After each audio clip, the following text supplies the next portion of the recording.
Marine Le Pen, bonjour. Bonjour. Merci d'être avec nous ce matin, présidente du Rassemblement national, députée du Pas-de-Calais. Marine Le Pen, l'épidémie coronavirus s'intensifie. Est-ce que de nouvelles restrictions vous paraissent indispensables? Certainement, mais est-ce qu'il n'est pas déjà trop tard? C'est ça la vraie question. Moi, ce qui me frappe depuis le début de cette épidémie, c'est l'absence totale d'anticipation de la part du gouvernement. Alors, on pouvait encore peut-être leur pardonner pour la première vague, mais c'est vrai qu'on a tendance à trouver ça impardonnable pour la seconde. Il y a 3 semaines, le Premier ministre nous a réunis, les présidents de partis politiques et les présidents de groupes. Je lui ai demandé de nous fournir, à la représentation nationale, les plans de gestion de crise. Normalement, c'est fait par le secrétaire général de la Défense et de la Sécurité nationale. Il y a des plans pandémie et il m'a dit qu'il allait nous les transmettre. Il ne nous les a pas transmis. Pourquoi? Parce que probablement, ils n'existent pas. Et peut-être parce que l'épidémie évolue régulièrement et qu'elle est localisée, plus localisée que nationalisée, si je puis dire. Justement, c'est pour ça qu'on fait des plans. Alors. On fait des plans de gestion de crise. Comment est-ce qu'on fait lorsque l'ensemble du territoire augmente de manière uniforme, lorsque plusieurs villes augmentent, des départements? Ça s'appelle un plan de gestion de crise. Est-ce que depuis mars, ils n'auraient pas pu se pencher sur la mise en œuvre d'un plan de gestion de crise? Ils ne l'ont pas fait. Alors on se retrouve avec un gouvernement qui, nonobstant le fait qu'il donne des injonctions contradictoires depuis mars, enfin depuis même février dernier, eh bien se retrouve, donne le sentiment en tout cas, de prendre des décisions la veille pour le lendemain. Des restrictions sont indispensables, selon vous, de nouvelles restrictions. Est-ce que, je ne sais pas, moi, je ne sais pas, le couvre-feu, des reconfinements locaux... Est-ce qu'on peut s'entendre? Les restrictions, c'est quand on a tout raté. Oui. D'accord? Bon. Alors, ou quand l'épidémie progresse. Non, mais d'accord, mais quand Qui est responsable de la progression de l'épidémie? Est-ce le gouvernement ou est-ce que ce sont les Français? Non. Qui sont les responsables de la recrudescence de l'épidémie? Toutes les études qui ont été faites démontrent que le peuple français est un des peuples les plus disciplinés par rapport aux injonctions qu'on lui a données. Encore faut-il, encore une fois, que ces injonctions... Vous le trouvez discipliné? Oui, je le trouve discipliné, oui, compte tenu des sacrifices qu'on leur demande. Mais je vous rappelle quand même que pendant des mois, on nous a dit que les masques étaient inutiles et que même ils étaient dangereux. Que brutalement, on nous a dit qu'il fallait absolument les porter. Que pendant des mois, on a dit que les jeunes ne risquaient rien. Que maintenant, on dit que ce sont les jeunes qui risquent parce qu'ils sont les vecteurs de contamination. Donc, ces injonctions contradictoires entraînent une conséquence très grave, c'est qu'elles aggravent en réalité la perte de confiance dans les demandes dans le gouvernement et donc une forme d'indiscipline ou en tout cas de contestation de ce que demande le gouvernement. Et puis quand je vous dis toutes les restrictions, c'est quand on a rappelé le reste. Oui. Je rappelle quand même que la seule stratégie qui est efficace, tester, tracer, isoler, soigner. Tout dysfonctionne dans ce domaine. Je veux dire, aucun contrôle des flux entrants. Il y a encore un ferry marocain qui est arrivé avec aucun contrôle. On s'est aperçu qu'il y avait qu'il y avait des cas. Les avions, ça continue à entrer, il n'y a pas de difficulté. Il n'y a aucune cohérence dans la gestion des flux entrants. Les tests sont anarchique, c'est-à-dire que il n'y a pas eu de politique de priorisation de la part du gouvernement. C'est très long pour avoir les résultats. Mais c'est là où ça pêche. Comme c'est très long pour avoir les résultats, en réalité, quand on a les résultats, on est quasiment guéri. Et entre-temps, on a très certainement contaminé toute une série de personnes. Moi, j'aimerais qu'on nous explique pourquoi est-ce qu'on n'a pas un lit supplémentaire quasiment depuis mars dernier de réanimation. J'aimerais qu'on nous dise qu'est-ce qu'on va faire pour aller chercher des soignants qui aujourd'hui ne veulent plus travailler parce qu'ils sont en burn-out. Est-ce qu'on va faire appel au privé? Est-ce qu'on va faire appel à des retraités? Ça s'appelle un plan pandémie. Et puis, qu'on nous donne des informations. Où sont les clusters? On nous dit les clusters, ce sont les foyers. Mais on nous a expliqué qu'on fermait les restaurants parce que c'était les restaurants. Si le gouvernement pouvait être clair, alors il serait respecté, entendu, et les Français comprendraient ce qu'on attend d'eux. Marine Le Pen, vous parlez de tracé. Il y a cette application. Vous ne l'avez pas téléchargée, moi non plus d'ailleurs. Je vous le dis. Pourquoi? Alors moi je l'ai pas tracé parce que je l'ai pas téléchargé. Stop Covid et non pas Télé Covid parce que il me semblait que toutes les conditions de sécurité de traitement des données n'avaient pas été confirmées aux Français. Donc moi, je ne veux pas que mes données soient traitées par je ne sais quel pays étranger, grande entreprise étrangère. Voilà. Encore une ou deux questions sur cette épidémie. Arras, Hénin-Beaumont, dans votre circonscription, la situation est sérieuse. J'ai regardé ça de près, elle est sérieuse. Que demandez-vous au préfet ? De nouvelles restrictions? Je ne sais pas, vous êtes député, Hénin-Beaumont. Que demandez-vous? Encore une fois, je demande au préfet de mettre en place les conditions pour que la population puisse se tester et avoir des résultats le plus rapidement possible, pour qu'elle puisse s'isoler véritablement, parce qu'il n'y a aucun contrôle des isolements. Et s'il le faut, fermeture des bars, des restaurants. Et si on ne peut plus faire autrement, mais il faut qu'on ne puisse plus faire autrement. Et puis il va falloir penser aussi à un moment donné à pas laisser la charge de ces décisions aux bars et aux restaurants, parce qu'ils vont tous mourir. Je veux dire, ils vont tous fermer.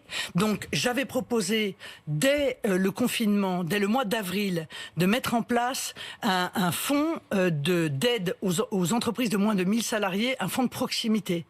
Tout de suite, sans condition, sans remplir des dossiers avec des critères inouïs dans une bureaucratie kafkaïenne, immédiatement, toutes les entreprises de moins de 1000 salariés qui étaient obligées de fermer avaient 1500 € de forfait plus 1000 € par salarié. Si on avait fait ça, on se retrouverait pas dans la situation dans laquelle on est aujourd'hui, où en réalité, beaucoup d'entreprises ont épuisé leurs fonds propres, leur trésorerie, et se retrouvent dans une situation économiquement Alors parlons de la dramatique. situation économique. La discussion du budget 2021 a commencé à l'Assemblée nationale sur fond de crise sanitaire. Ce plan de relance, est-ce que vous demandez des contreparties aux aides, les baisses d'impôts accordées aux entreprises ? Oui, ça me paraît la moindre des choses. Déjà, je demandais ça au moment du CICE. Vous vous souvenez, on a donné énormément d'argent aux entreprises sans aucune contrepartie. Mais quelle contrepartie alors ? Je sais pas, le maintien, par exemple, au moins le maintien de l'emploi. On ne peut pas dire aux entreprises on va vous donner des dizaines de millions sans leur demander que ces dizaines de millions servent à protéger l'emploi. Or, ça n'a pas été le cas pour le CICE, et en quelque sorte, on commet à nouveau les mêmes erreurs. Alors, on nous explique qu'on va demander des contreparties écologiques, etc. Mais l'urgence, on est en situation d'urgence. On doit inscrire dans la loi des contreparties.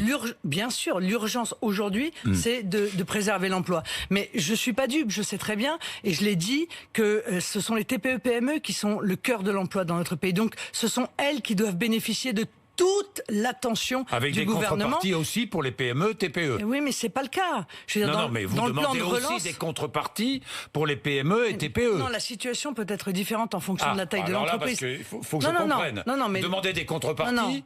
Non, mais la situation peut être différente en fonction de la taille de l'entreprise. Excusez-moi, mais le CICE... Donc des contreparties pour les grandes entreprises, mais pas pour les PME. Mais les CICE, par exemple, c'est pas les TPE et les PME qui l'ont touché. Non, Bon, je d'accord. ne parle pas du CICE, là. Je vous parle de ce plan de relance. Voilà. Et des baisses d'impôts. Les baisses d'impôts, ça concerne toutes les entreprises, Marine Le Pen. Oui. Donc... Vous dites, d'accord, baisse d'impôts, d'accord, contrepartie pour les grandes entreprises. De quoi on parle là? Est-ce que vous demandez des contreparties pour les PME? Je vous le demande. De quoi on parle? On parle des baisses d'impôts, mais ils n'ont même pas d'activité. Enfin, écoutez, on est en train de parler d'impôts. On parle déjà de ce qu'ils devraient payer à l'État. De production. Mais oui, mais tant mieux, parce qu'au lieu de leur donner de l'argent, mieux vaut ne pas leur en prendre, figurez-vous. Tant mieux. Voilà. Donc je pense qu'il faut faire des baisses d'impôts aujourd'hui pour les entreprises. Avec des contreparties demandées aux PME. Plutôt que leur donner des subventions, mieux vaut, encore une fois, plutôt que leur donner de l'argent, mieux vaut ne pas leur en prendre. Est-ce que vous demandez des contreparties à l'argent versé ou les baisses d'impôts qui concernent les PME? On sait, mais les TPE-PME, on sait de quoi on parle. Une TPE-PME, mais oui, je connais. Non mais d'accord, mais elle ne licencie pas pour le plaisir. Elle se prive d'un salarié quand elle licencie. D'accord? Alors que les grandes entreprises, bien souvent, elles font des licenciements boursiers, c'est-à-dire que pour pouvoir délivrer des dividendes plus importants... Donc contrepartie uniquement aux grandes entreprises. À leurs porteurs, oui, je crois, oui. Au-delà d'un certain seuil. Tout ça se discute avec elles. Mais encore une fois, je pense que le cœur de cible, ça doit être les TPE-PME. Or, je note que dans le plan de relance, c'est 3 milliards sur 100, c'est-à-dire 3% seulement pour les TPE-PME. Il est mal orienté, ce plan de relance. Bien, la lutte contre la pauvreté qui s'aggrave, parce que l'une des conséquences dont on ne parle pas de cette crise sanitaire, c'est l'aggravation de la pauvreté dans ce pays. Que faut-il faire? Que feriez-vous si vous étiez au pouvoir? Je ne sais pas moi. Augmenter le RSA, verser le RSA aux moins de 25 ans, augmenter d'autres aides sociales, que feriez-vous? Bon, d'abord, il va falloir arrêter de créer des taxes. Parce qu'on nous a dit qu'il n'y aurait pas d'augmentation d'impôts. c'est quand même particulièrement malhonnête. Sur votre antenne ce matin, on entendait qu'il allait y avoir une augmentation de l'essence. Des taxes sur l'essence, oui. Voilà, d'accord. Et qu'il allait y avoir la création d'une taxe sur les jouets. Le 95, oui. Bon, mais ils vont faire ça tous les jours. Il va y avoir des nouvelles taxes à nouveau. Alors que justement, les Français sont dans une situation très difficile.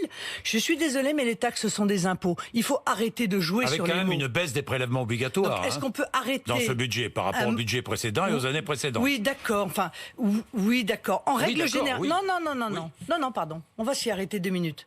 Parce qu'on nous a vendu des très grandes baisses d'impôts. On nous a dit Emmanuel Macron a baissé massivement les impôts. Il a baissé massivement les impôts des très, très riches. D'accord ? 60% d'augmentation des dividendes en 2018. 60% d'augmentation des dividendes. 23 milliards.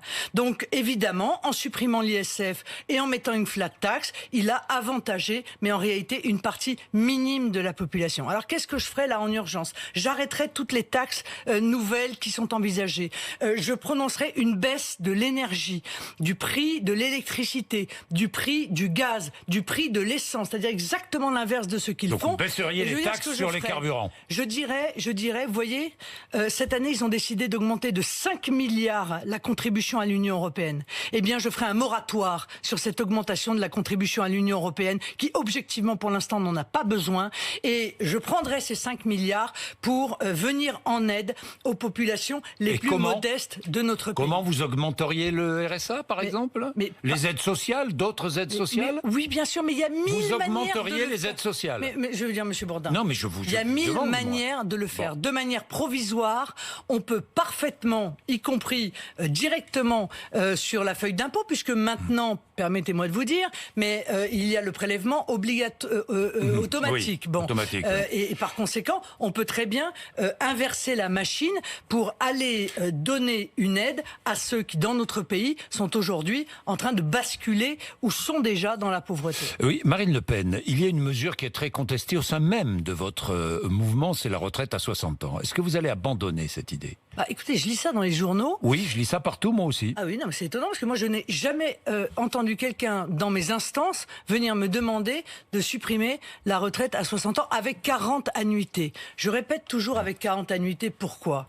Parce qu'on sait très bien qu'on entre sur le marché du travail de plus en plus tard et qu'avec les accidents de la vie professionnelle, ceux qui auraient virtuellement la possibilité de partir à 60 ans sont probablement aujourd'hui quasi inexistants. Voilà, parce que quand on rentre à 23 ans sur le marché du travail ou à 25 ans et qu'on a besoin de 40 annuités, alors on sort à 63 ou à 65 ans. Donc déjà, c'est très difficile. Je dis, arrêtons de demander en permanence des sacrifices aux Français, alors qu'il y a des économies à faire. Monsieur Bourdin, l'éolien, ça nous coûte 8 milliards d'euros par an.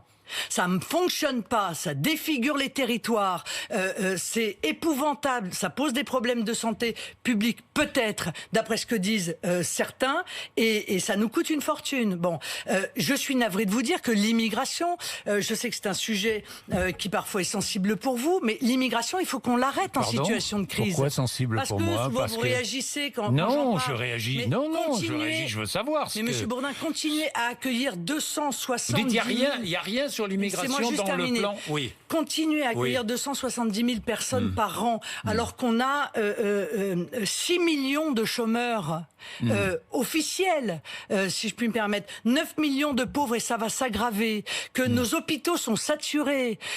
Ça n'a aucun sens qu'il y ait une crise du logement qui est considérable. Où est-ce qu'on les loge ? Comment on les soigne ? Quel travail on leur donne ? Ça n'a pas de sens. Dans la loi séparatisme, il doit y avoir un volet immigration ? Mais évidemment. Évidemment, mais pour une raison simple. Mais bien sûr, parce qu'il n'y a pas de cohérence à lutter contre le fondamentalisme islamiste sans lutter contre l'immigration anarchique. Il faut que nous sachions, évidemment, qui entre sur notre territoire. Même si la menace islamiste a été désignée... dorénavant désignée, c'est ce que vous avez dit après le discours d'Emmanuel Macron. D'accord, bon, très bien, ok. Oui, vous savez, il y a une citation chinoise qui dit « le mot chien ne mord pas ». D'accord ? Ça veut dire qu'il suffit pas de dire les choses ou de les écrire pour que les problèmes soient réglés. Bon, moi je dis que le fondamentalisme islamiste depuis 20 ans dans notre pays est en grande partie d'importation. d'importation. C'est-à-dire qu'on voit bien qu'il y a des gens qui sont venus dans notre pays porter une exigence de mise en œuvre de la charia, qui non seulement veulent vivre séparément, mais ça n'est qu'une étape, mais en réalité souhaitent imposer leur mode de vie à ceux qui sont autour d'eux, c'est-à-dire d'abord aux autres musulmans, mais également à ceux qui ne sont ni musulmans ni croyants. Ça, c'est inadmissible. Donc il faut évidemment agir sur ce sujet. Bien. Marine Le Pen, ce projet de loi, on ne sait pas tout. Hein. On a quelques grandes lignes sur ce projet de loi. Vous pourriez le voter ou pas? On ne sait pas tout. Vous pourriez le voter ou pas? On ne connaît même pas le titre. Oui. Défense de la laïcité, peut-être. Non, mais d'accord, mais vous, ça fait, vous pourriez le voter ou pas? Monsieur Bourdin, que ça fait 3 ans qu'il travaille. Est-ce que vous pourriez le voter? Est-ce que vous pourriez voter Non, je ne le pense pas, parce que je pense que les amendements que je ferai ne seront pas reçus. Très certainement seront retoqués. Mais ça ne veut pas dire que dans ce texte, il n'y a pas un certain nombre de sujets avec lesquels je ne serai pas d'accord. Je veux dire, évidemment, entre l'absence totale de contrôle des financements étrangers des mosquées et le contrôle des financements étrangers des mosquées, je préfère le contrôle des financements étrangers des mosquées, même si je pense que ça ne va pas assez loin. Donc je participerai à ce travail législatif avec beaucoup d'honnêteté, mais je suis convaincu que le résultat ne sera pas à la hauteur de ce qui est nécessaire de faire. L'apprentissage de l'arabe, vous êtes... C'est pas l'apprentissage de l'arabe, parce que ça existe déjà. Bon, oui, ça existe dans des conditions... ça existe déjà. Oui, enfin, c'est pas toujours évident. Comme les autres langues vivantes. Pas toujours, moins que les autres langues vivantes. Comme les autres langues vivantes. Mais ce qu'ils veulent, c'est une grande langue, c'est une grande culture. Généraliser l'apprentissage de l'arabe. Moi, mon problème, je regarde les choses telles qu'elles sont, Monsieur Bourdin. On va pas obliger en 6e chaque élève à apprendre l'arabe. Non, mais moi, je regarde les choses... C'est pas l'intention, apparemment. D'accord, moi, je regarde les choses telles qu'elles sont. Je vois que nous avons une grande partie de l'immigration que nous n'avons pas réussi à assimiler, probablement d'ailleurs en grande partie en raison du nombre trop important de cette immigration depuis 20 ans. Bon. Plutôt que de travailler à cette assimilation qui passe par la maîtrise du français, parce que le meilleur moyen de réussir en France, Monsieur Bourdin, et vous pourrez me raconter tout ce que vous voulez, c'est de parler correctement le français et de correctement l'écrire. C'est ça la priorité absolue. Or, plutôt que de faire ça, on renvoie les enfants à leur culture d'origine, à leur langue d'origine. Mais apprendre une langue, est-ce que ça empêche un enfant d'apprendre à écrire français ou à bien écrire français? Est-ce que c'est la Franchement, je vous pose la question. Est-ce que c'est la priorité? Est-ce que c'est apprendre l'arabe empêchera un enfant de bien écrire français, de bien connaître la langue française? Est-ce que la priorité de l'école, ça doit pas être ça? C'est une vision, en fait. N'est-ce pas la priorité déjà, non? Mais vous voyez bien qu'il y a une vision. Mais apprendre des langues étrangères. Mais d'accord, Monsieur Bourdin. Mais encore une fois, ça existe déjà. Bon. Donc, quand un gouvernement vient vous dire, il faut accélérer, élargir l'apprentissage de l'arabe, c'est juste électoraliste. Sauf que ça va pas dans le bon sens. Marine Le Pen. C'est ça que je viens dire. L'insécurité, est-ce que l'insécurité est le point faible de notre pays, comme le reconnaît lui-même le Premier ministre? Un des points faibles. C'est ce qu'il dit. Moi, il dit le point faible de notre pays. Bon, c'est ce qu'il dit. Oui, un des points faibles, si vous voulez. Oui, c'est terrifiant. La situation de l'insécurité en France est terrifiante. Et moi, je pense que le gouvernement s'honorerait à faire des comparaisons avec les pays européens pour s'apercevoir de la gravité de la situation et de l'ambiance dans laquelle vivent aujourd'hui les Français, qui sont confrontés à cette insécurité qui a explosé. On a parlé hier du commissariat de Champigny. On se pose la question, mais est-ce qu'il y a une aggravation des actes contre les forces de l'ordre? Oui, spectaculaire. Spectaculaire. On est aujourd'hui à 65 000 agressions par an contre les forces de l'ordre, gendarmes et policiers. On était à 55 000 pendant les émeutes de 2005. Vous vous rendez compte? Je veux dire, c'est considérable, ça a augmenté de 60% en 20 ans.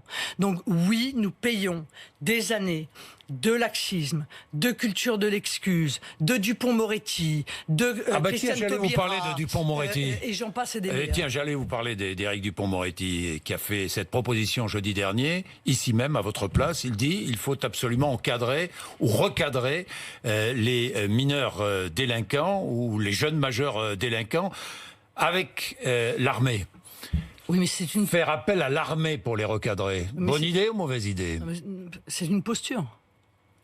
C'est-à-dire parce qu'il veut faire oublier ses déclarations sur les pauvres gamins déchirés par la vie. Donc il y a sûrement un conseiller ministériel qui lui a dit tiens, mets armée dans ton discours parce que ça va faire plaisir aux gens, ça va faire autorité, etc. Bon, la réalité c'est que ça a existé déjà. Il y a eu des structures telles que celle-là. Les épides, créées par Alliot-Marie, par exemple, qui étaient effectivement gérées par des militaires. Ça marchait pas trop mal. Ouais, mais ça marchait pas trop mal. Oui. Alors pourquoi ne pas le service militaire adapté en outre-mer, ça marche pas mal aussi. Pourquoi pas? Mais encore une fois, est-ce qu'on peut essayer d'avoir une vision globale du problème de l'insécurité dans notre pays? C'est-à-dire les moyens qui sont donnés à la police, les consignes qui leur sont données, les ordres. Parce que moi, je les ai lus, les ordres qui sont donnés à la police. En réalité, ils peuvent rien faire. Ils peuvent pas réagir. Ils peuvent pas répondre lorsqu'ils sont confrontés à la criminalité. Vous regardez très souvent, évidemment, les dépêches de l'agence France-Presse.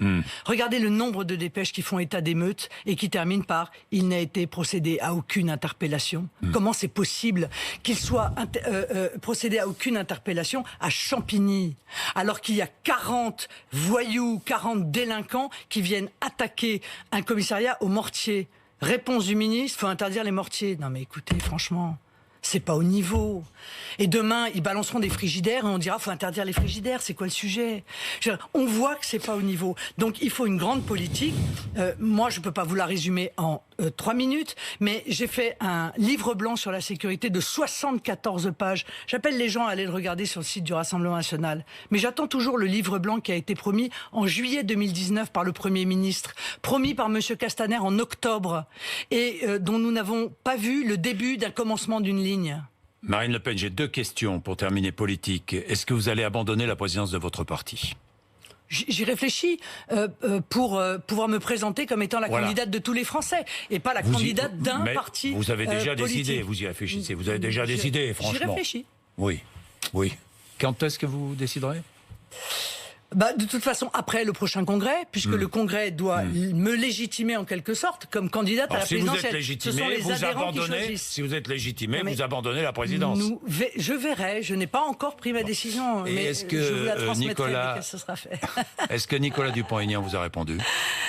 Oui, il m'a répondu que les Français choisiront au premier tour le meilleur candidat. Donc, c'est dommage. Voilà, c'est dommage.